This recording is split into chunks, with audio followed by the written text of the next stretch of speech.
बिस्मिल्लाहिर्रहमानिर्रहीम। मौलाना अब्दुल रहीम पच्छमी रहमहुल्लाह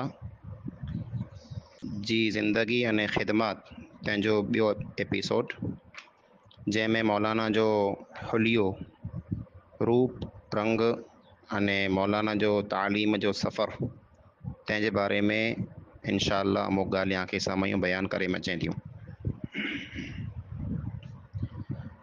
मौलाना अब्दुल रहीम पच्छमी रहमहुल्लाह तंहिंजो क़द यानी बुत जेको आहे ई विच सर हो। न मौलाना जिजा दरगाह हुआ अने न मौलाना जिजा पस्त क़द हुआ यानी छोटा हुआ। मौलाना अब्दुल रहीम पच्छमी रहमहुल्लाह जी ॾाढ़ी घाटी ॾाढ़ी हुई। आख़िरी उमिरि में जरा मौलाना अब्दुल रहीम पच्छमी रहमहुल्लाह जी ॾाढ़ीअ में सफ़ेद वार अची विया तर मौलाना मेहंदी लॻाईंदा हुआ। अने मौलाना जी ॾाढ़ी वधारे वॾी न हुई पण सीने मथे पुॼंदी हुई, एतिरी ॾाढ़ी हुई।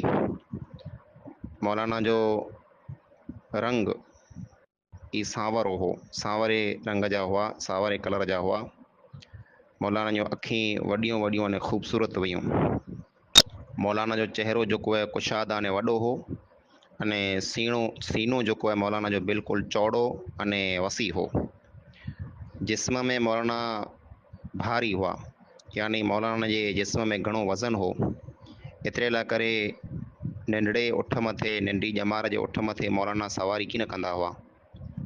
जरा उठ मथे सवार थींदा हुआ तंहिंखां पहिला मौलाना पुछी गिनंदा हुआ जे उठ जी ॼमार केतिरी आहे। जेकॾहिं ॼमार जो उठ नंढो हूंदो हो त मौलाना उन उठ मथे कीन चढ़ंदा हुआ, कीन वेहंदा हुआ। कुल्ला जो उठ जेको आहे मौलाना जो भार जेको आहे कीन खणी सघंदो हो, एतिरा मौलाना वज़नी हुआ। मौलाना जी जेको गर्दन आहे इहा विच सर हुई, न वधारे लंबी हुई न वधारे पस्त हुई। हड्डियूं मौलाना जूं मज़बूत हुयूं अने हड्डियूं जेको आहे ई झाड़ियूं पण हुयूं। मौलाना जी जेको हथारी आहे इहा हथारी भारी भरकम अने नरम अने नाज़ुक हुई।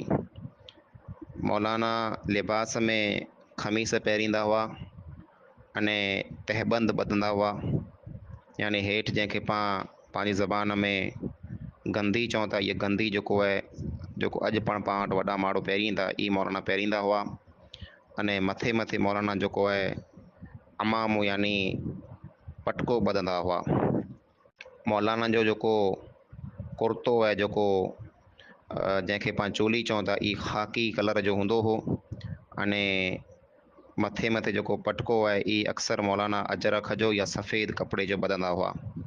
चाल में हले में मौलाना तेज़ हूंदा हुआ, विख में हलंदा हुआ। चहिरो हमेशह मुस्कुराईंदो पियो हो अने जेको माण्हू मिलंदो हो तंहिंसे मौलाना मुस्कुराए करे मिलंदा हुआ।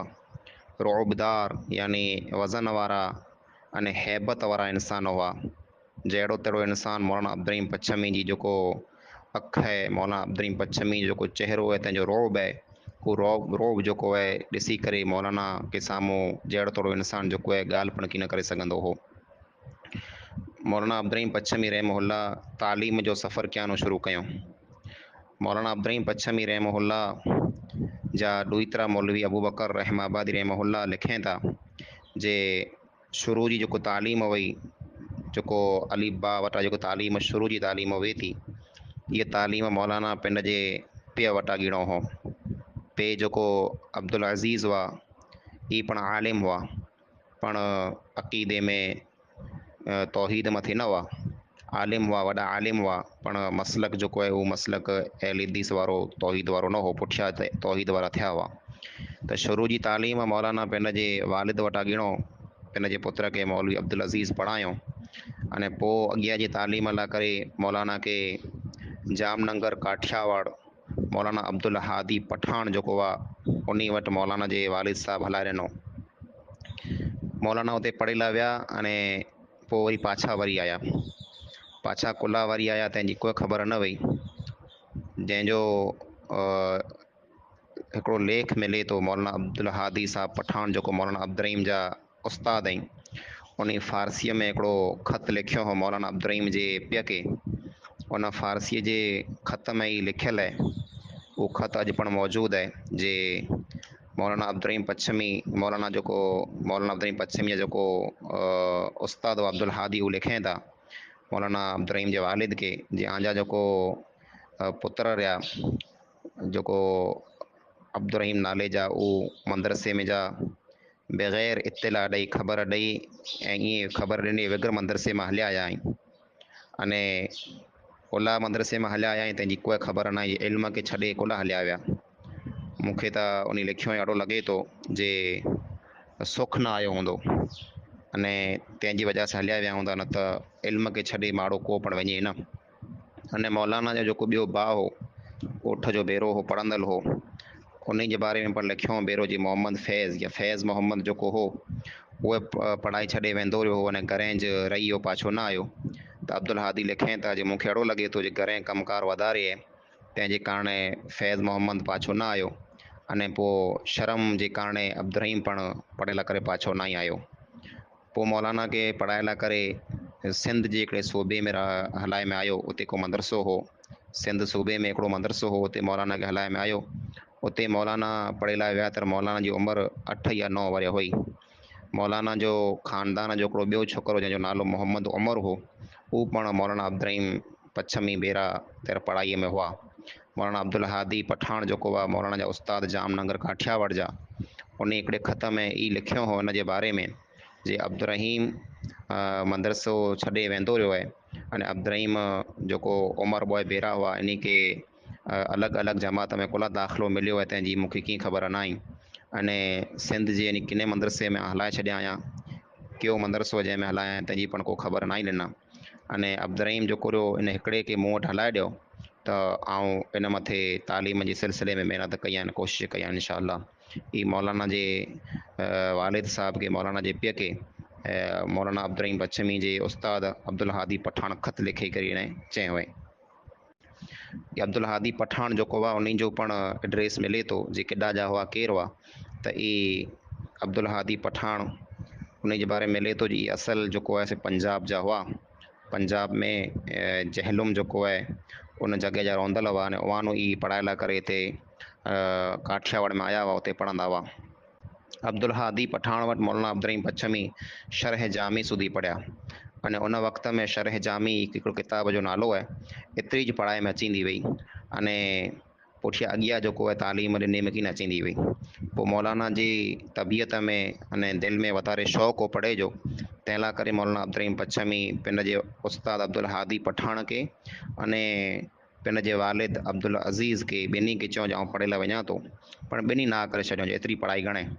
तहिड़ा मौलाना अब्दुर्रहीम पच्छमी रहमहुल्लाह हिंदुस्तान जा जेको ॿिया वॾा वॾा मदरसा हुआ उन में तालीम हासिलु करे लाइ करे ऐं पीउ ने उस्ताद जी रजा विगर ईअं हलिया विया अने पोइ मुंबई रवाना थिया। अने साथ में केरु पण न हो, हिकिड़ा हुआ अने नंढा ॼमार जा नंढा हुआ। हाफ़िज़ मिस्री मुतवा रहमहुल्लाह पनावारी वारा उन लिखायो हो जो उन वक़्तु मौलाना जी उमिरि 13 वरी हुई अने 13 वरे जो इंसानु हिकिड़ो बच्चो वेहे थो। नंढी ॼमार में रवाना थी मुंबई पुॻा। मुंबई में हिकिड़ो सूमरा बिरादरी जो इंसानु जंहिंजो नालो दरस मियाँ मोहम्मद वलद अब्दुल सत्तार, मियाँ मोहम्मद अब्दुल सत्तार नाले जो हिकिड़ो इंसानु मिलियो, सूमरो हो अने उन मौलाना खे मुंबईअ में सम्झाइण ॾिग जे पुत्र तूं पाछो वरी वञ, जाम सम्झाएं तो पाछो वरी वञ, हिकिड़ो ईअं अने ठले हथे ईअं तो वटि कीअं पण न आहे, वॾो सफ़र आहे अने तूं कीअं पढ़ी सघंदे। त मौलाना अब्दुर्रहीम जेको शेर सिफ़त हुआ, जेको दिलि जा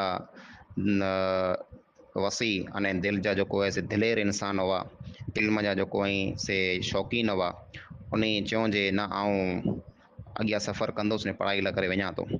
त उहो जेको मोहम्मद अब्दुल सत्तार मियाँ मोहम्मद अब्दुल सत्तार सूमरा जेको हुआ उन मौलाना खे 6 रुपया ॾिनो जे तूं हिकिड़ो वञे पियो त 6 रुपया तोखे आउं ॾियां थो, ई 6 रुपया खणी वञ।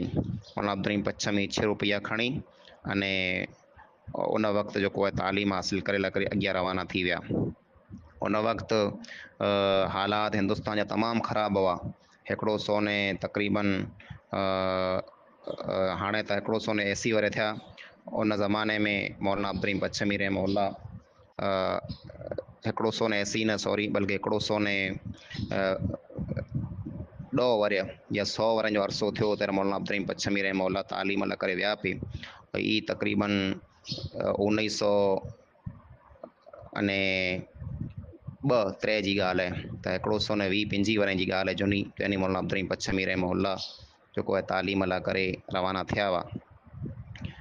अने पोइ बिहार पुॻा। बिहार में जा मौलाना अब्दुर्रहीम पच्छमी बिहार वञे खां पहिरीं मौलाना अब्दुर्रहीम पच्छमी रहमहुल्लाह कानपुर विया हुआ अने कानपुर में पण तालीम हासिल कयो हो। पोइ तालीम कीअं हासिल थी करो थियो तंहिंजे बारे में इंशाअल्लाह अगले एपिसोड में ॻाल्हि थींदी।